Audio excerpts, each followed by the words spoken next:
Dr. Salarian's three eyes blinked in succession as she reviewed the datapad for the 100th time. The numbers hadn't changed. Planet designated HD 40307G, nicknamed Tartarus by the survey team, had a mortality prediction rate of 98% for most known galactic species. And yet, the human expedition leader, Dr. Marcus Webb, had just submitted a proposal to not only visit but establish a research outpost there.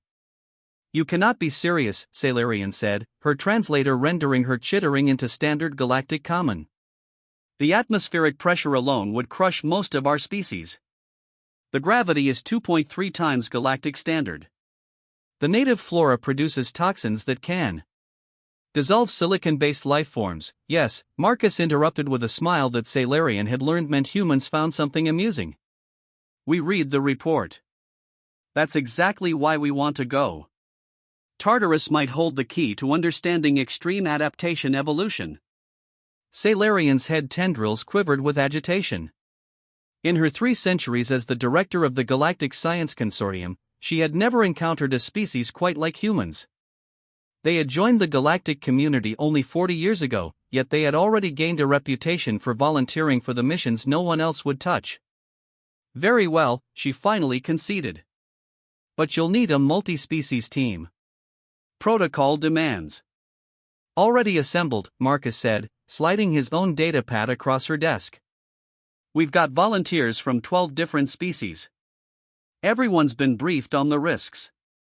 6 months later, the expedition ship Prometheus descended through Tartarus's violent atmosphere.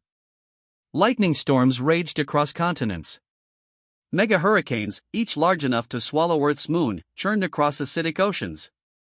The landing was rough enough to crack 3 of the ship's stabilizers. Dr. Velkoth, a Antarian geologist, was the first casualty. He had insisted on taking a sample of the local soil despite the humans' warnings. The moment his collection drone touched the ground, something erupted from beneath. It looked like a cross between a snake and a drill, covered in crystalline scales that glinted in Tartarus's dim red sunlight. The creature punched through the drone's reinforced hull in seconds, then turned its attention to the ship. "Jesus Christ, that's a Class 5 burrower," shouted Dr. Sarah Chen, the human xenobiologist, her voice crackling with what the aliens would later learn was excitement, not fear. She grabbed a pulse rifle and sprinted toward the airlock. "Chen, wait for the security team," Marcus barked. "No time. Velkoth's suit is breaching." What happened next would be analyzed in xenopsychology courses for decades. Sarah Chen, a human who weighed barely 60 kilograms, charged out of the ship into 2.3 g gravity wearing nothing but a reinforced exosuit. She moved with a grace that seemed impossible under such conditions, her rifle tracking the burrower as it circled for another strike. 3 precise shots to what she somehow identified as sensory organs, and the creature retreated underground. She dragged Velkoth back to the ship. He survived, but his confidence didn't. Within a week, he requested evacuation. The casualties mounted steadily. The quality engineer, Zixanael, died when the water he drank, despite passing through 3 different filtration systems, turned out to contain microscopic parasites that the filters couldn't catch. His death was agonizing. The humans performed the autopsy themselves, their faces grim but steady. "Their water has DNA-seeking organisms," Dr. James Rodriguez, the human medical officer, explained to the increasingly terrified non-human crew. "They're attracted to specific genetic markers. Our filtration system isn't designed for this level of creativity." "Then how do you intend to survive?" demanded Captain Threlvor, a Crixian military officer who was beginning to regret volunteering. James held up a canteen. "We drink what the locals drink. The organisms ignore our DNA because it's too alien for them to process. For you guys, though." He shook his head. "You'll need to stay on ship water rations." The expedition continued to hemorrhage non-human members.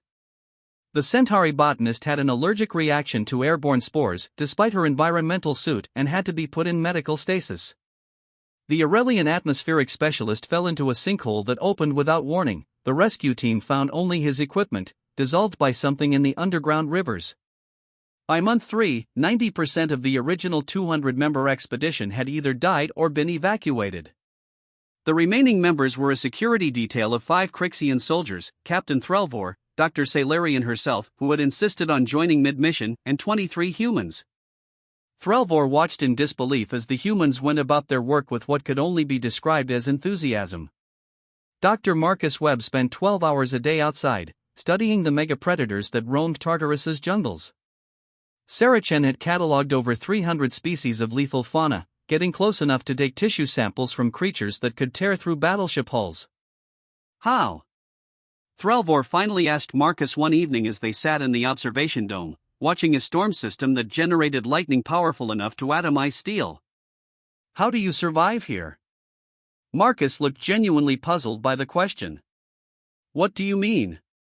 This world has killed 90% of this expedition.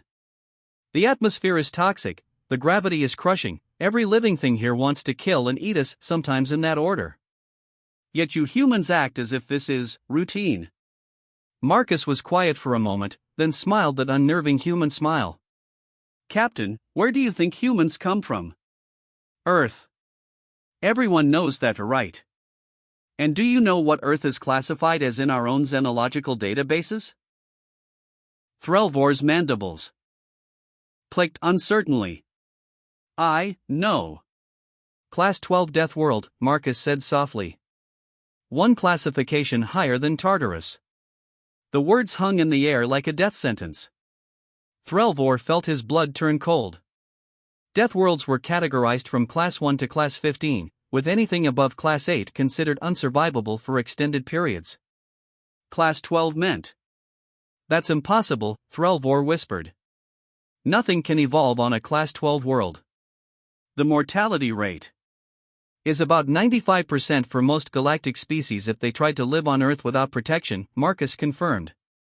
Captain, Earth has predators that make Tartarus's burrowers look like pets.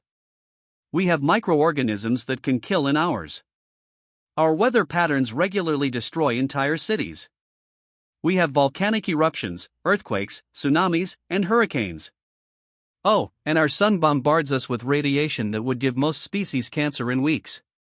He gestured to Sarah Chen, who was outside in a light exosuit, calmly recording data as something that looked like a 6-legged tiger circled her at a distance. Sarah there? She grew up in the Amazon rainforest. Learned to identify poisonous insects before she could read. James Rodriguez is from the Australian outback, a desert where the temperature regularly hits 50 Celsius and everything that crawls, flies, or swims can kill you. Me? I'm from the Rocky Mountains. I've survived blizzards, bear attacks, and altitude sickness that would liquefy a Qualithi's lungs. Threlvor stared at the human, a species he had thought he understood. You're all from Deathworlds within your Deathworld? Marcus laughed. We call them extreme environments, but yeah, basically. The thing is, Captain, humans don't just survive hostile environments. We thrive in them. We seek them out. Before we reached space, we had already colonized every biome on Earth, from frozen tundra to scorching deserts, from mountain peaks to ocean depths. We're persistence predators, adaptive generalists, and stubbornly optimistic in the face of horrible odds. Why? Threlvor asked, genuinely baffled. Why would any species choose to live like that? Because it's in our nature, Marcus said simply. Every challenge is an opportunity to learn, to adapt, to grow. Tartarus isn't trying to kill us, Captain. It's just being itself. And if we're smart, careful, and respectful, we can learn to be ourselves here too.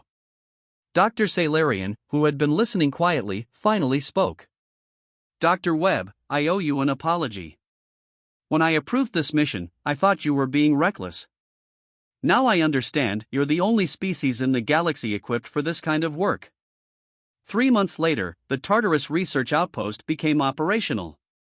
It was staffed entirely by humans, with rotating visits from other species who came to study in the most hostile research environment in known space. The outpost's motto, suggested by Sarah Chen and approved unanimously, was inscribed above the main airlock in 17 different languages. What doesn't kill you makes you stronger. Everything here is trying to kill you. Back on the consortium homeworld, Dr. Salarian filed her final report. In it, she made a recommendation that would change galactic exploration protocols forever. For missions to Class 8 or higher Deathworlds, human leadership is not just advised, it is mandatory. They are the only species who look at a planet that kills 90% of visitors and see it not as a nightmare, but as home. Captain Threlvor added his own note to the file: I have fought in 3 wars and survived 2 assassination attempts. Nothing in my military career prepared me for watching humans casually jog in 2.3G while being chased by creatures that eat titanium. They are either the bravest species in the galaxy or the most insane. Possibly both. Regardless, I would trust them with my life on any Deathworld, because apparently, they grew up on one. The galaxy had learned an important lesson: when you needed to explore the most hostile environments in the universe, you didn't send your best and brightest. You sent humans. Because to them, it was just another Tuesday.